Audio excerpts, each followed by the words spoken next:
Welcome to World Insight. Please subscribe and hit the bell icon for more breaking updates.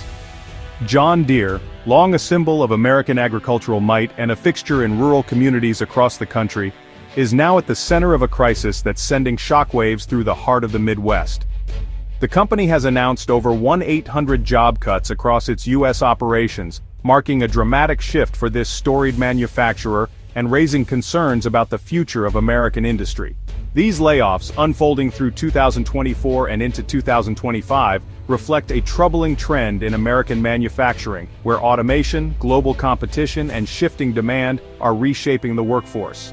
Once a ticket to middle-class stability, a job at John Deere now comes with deep uncertainty as pink slips are handed out across the Midwest, leaving families to wonder what comes next. The cuts are spread across multiple plants, hollowing out skilled labor in regions proud of their industrial heritage, and threatening the economic lifeblood of small towns that have depended on these jobs for generations.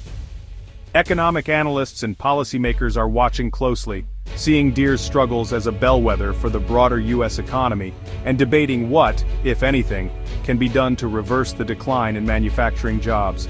Company leaders say the cuts are necessary to stay competitive globally, citing rising costs and changing markets. But that's little comfort to the thousands now facing unemployment and an uncertain future.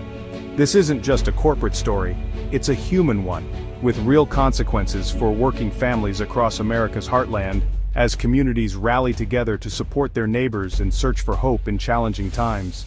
The Midwest, especially Iowa and Illinois, is feeling the deepest pain from Deere's layoffs. Cities like Waterloo, Davenport, Ankeny, and Moline have seen hundreds lose their jobs in waves of cuts.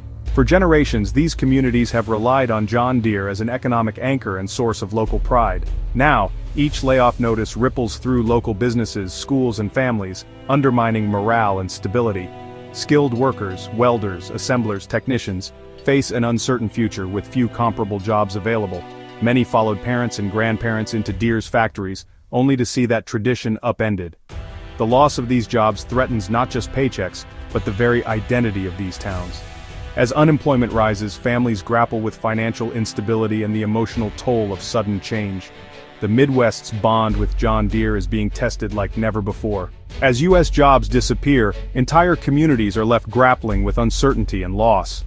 The impact is felt not just by workers but by their families and local businesses that depend on their income. John Deere is ramping up production in Mexico, a move sparking outrage among American workers and local leaders who feel left behind. The company is shifting its entire skid steer and compact track loader manufacturing from Dubuque, Iowa, to a new plant in Ramos, Mexico by 2026.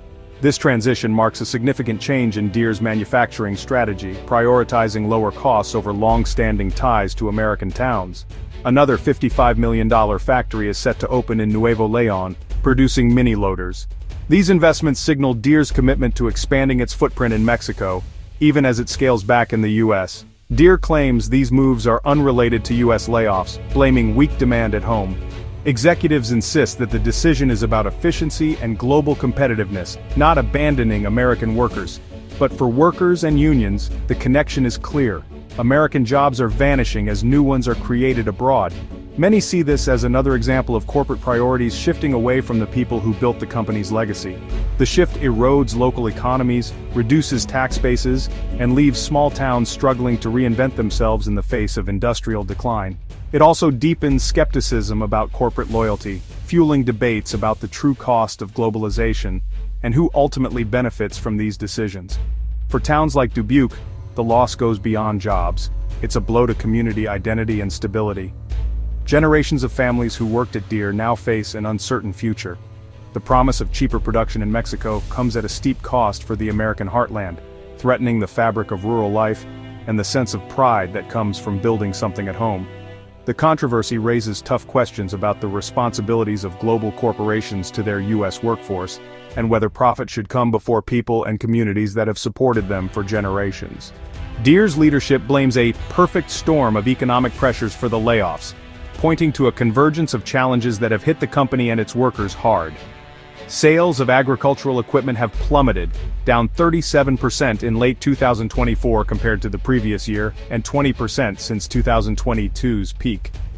Dealerships across the country are struggling to move inventory, and showrooms that were once bustling now sit eerily quiet. American farmers, Deere's core customers, are struggling with lower crop prices and shrinking profits.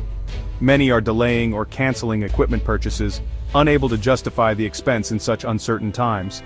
High interest rates and inflation have made buying new machinery, and producing it, more expensive.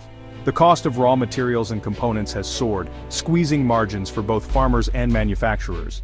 Deere's profits have dropped from a record $10 billion in 2022 to $7.1 billion in 2023, with further declines expected. Investors are growing anxious, and the company's financial outlook has become increasingly uncertain. Yet executive pay continues to rise. CEO John May earned $26.7 million in 2023, up from $20.3 million the year before. Other top executives have also seen their compensation packages grow, even as profits fall. This disparity has fueled anger among workers, who see executives thriving while they lose their livelihoods. Many feel betrayed, believing that those at the top are insulated from the hardships facing everyday employees. The company's narrative of economic necessity is complicated by these financial realities. The contrast between executive rewards and worker sacrifices is hard to ignore. For many, it feels like the burden of tough times is falling hardest on those least able to bear it. Families are forced to make difficult choices, and communities feel the ripple effects of lost jobs. The layoffs are a stark reminder of how quickly fortunes can change in American manufacturing, and how vulnerable workers are to forces beyond their control. And for Deere's workers, the sense of injustice runs deep, leaving many to wonder if the system is truly working for them, or only for those at the very top. The John Deere layoffs quickly became political ammunition. Donald Trump, the Republican presidential nominee, seized on the issue, accusing Deere of betraying American workers by moving jobs to Mexico. At a campaign rally, Trump threatened a 200% tariff on Deere equipment made in Mexico and imported to the U.S. He claimed his tough stance forced Deere to reverse its plans, a claim the company immediately denied.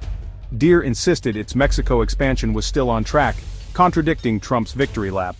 The public spat put Deere in the political spotlight, adding uncertainty for workers and investors.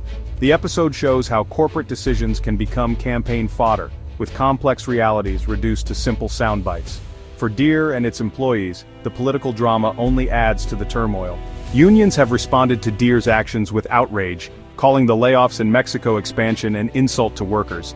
The United Auto Workers, representing thousands of Deere employees, say the company is abandoning those who fought for better pay and benefits just years ago. Workers point to Deere's recent record profits and rising executive pay as evidence of misplaced priorities. The layoffs have devastated local economies, with businesses and schools feeling the impact as paychecks disappear. Families now face tough choices about mortgages, education, and healthcare.